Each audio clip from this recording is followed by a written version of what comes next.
I mean, that's the power of art. We all go to museums and we all feel inspired by these images of dignity and grace. And it means something when young African Americans, kids, can go into a museum and see someone who looks like themselves. It gives a sense of, I belong to the conversation around power. Right. Who has it? Who's allowed to inherit that dignity?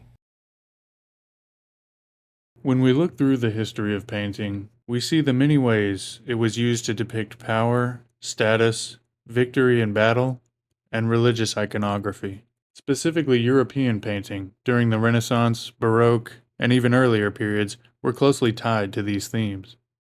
Artists like Titian, Michelangelo, Jacques-Louis David, Sandro Botticelli, Raphael, and many more of the world's greatest painters worked almost entirely in service of the religious and political hierarchy of their time in order to make a name for themselves.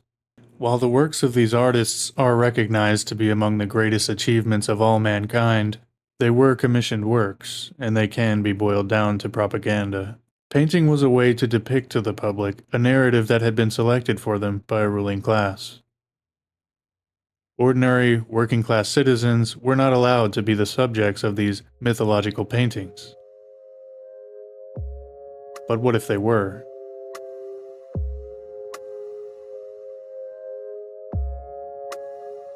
Kehinde Wiley is an artist and an art historian. He built his skill set from the shoulders of classical painting giants. He is intimately aware of the dynamics of power that are so closely tied to classical painting, and his mission is to give that power back to the people. His portraiture depicts black and brown people dressed in their own personal style, yet juxtaposed with the regal poses and painting techniques of 17th century masterworks. He invites the viewer to appreciate not only the natural beauty of ordinary black citizens, but also to question the power dynamics and symbology in painting as a whole. Wiley achieves this eloquent commentary simply by talking with people on the streets of New York City and inviting them to his studio where they look through art history books together, and his subject selects a pose that they want to be painted in. He paints them exactly as they appeared to him that day, yet transforms them into grandiose masterpieces that historically they never got the chance to be. In his early days at Yale, Kehinde came across a mugshot laying on the street. Seeing this mugshot caused him to question the nature of portraiture. He knew it was a beautiful portrait, but no one was going to see it that way unless it was painted, framed, and hung up in a gallery. So that's exactly what he did. Kehinde's work increasingly began to challenge our presupposed notions of art as it relates to power. He knew the art world was not used to seeing ordinary black people painted in the same way that royals were, and he was going to change that. He changed it not only through large-scale oil paintings, of which he is most known for, but also through sculpture and video projects, all of which have their own meaning and commentaries that serve to reverse the shortcomings of art history and also to elegantly highlight the shortcomings of America. Kehinde Wiley is among the greatest living painters in the world, and I truly believe the work that he's done will change the course of art history and the dynamics of power within it.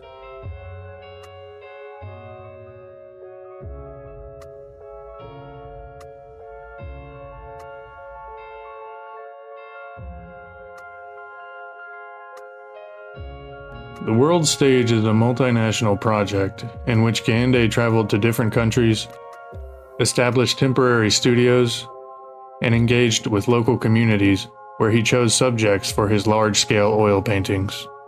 The series includes works made in China, India, Jamaica, Brazil, Senegal, Nigeria, and France. They are among Kehinde's most celebrated paintings.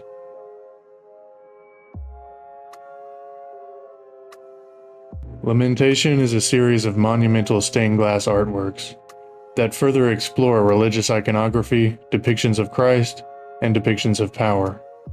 With all the subjects being young black and mixed-race people from the streets of New York, this work transforms the vocabulary of power and prestige and assigns it to those who have up to this point been invisible.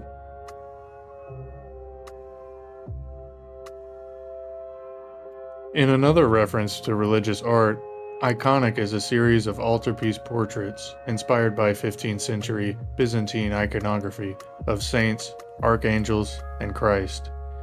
Kehinde once again replaces these icons with subjects selected from the streets of New York City. These works are small, demure, and often made with just a single brush. Though he is known for his dazzling oil paintings, Kehinde has also created impressive sculptural works. For this video, I want to talk about Rumors of War.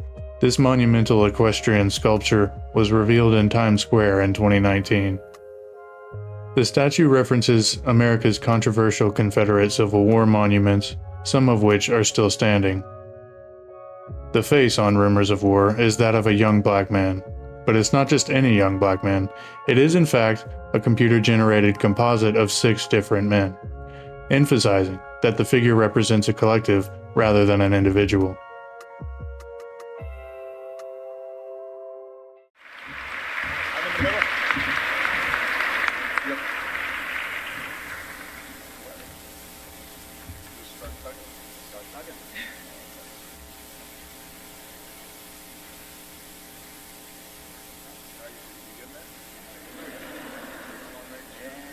It's going.